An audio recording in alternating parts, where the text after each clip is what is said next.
મગો હમણાં થોડા થોડ જતો હતો ને એની વાંહે ડેક બજાણિયા વાળા બધા ધોળતા હતા, ડબલા ઢોલકા વાહડા લઈને. શું હતું એમાં? એવું હતું કે ડેક બજાણિયા વાળા અમારા ગામમાં આવ્યા હતા.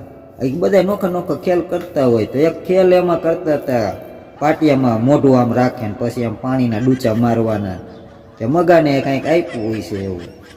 તે મગાએ 2-3 ડૂચા માર્યા ને તે ઓલો ડોહો હતો ને એ મગા અમે જીબડા કરતો હતો ને દોરા કરતો હતો. તે મગાને ચેવડો ખાર, તે છૂટી ડોલ ઠોકી. તે બાપાને કાન જરાક રહી ગયો. તે ઓલાને ખબર પડી ગઈ કે આવડો ખાર ખાઈ ગયો. તો પકડો તોય છોડાવીને ભાગીને પાછી એક ઈંટનોય ઘા કર્યો. તે બાપા બસારા માન રહી ગયા અને કાઢ્યા એટલે મગાની વાંહે ધોયડા. એમાં બીજું કાંઈ હતું નહીં. મગોય પણ હક નથી કરતો. ડેક બજાણિયા વાળાને આવા કંદડે. અરે એ ગામમાં એક નંગ છે.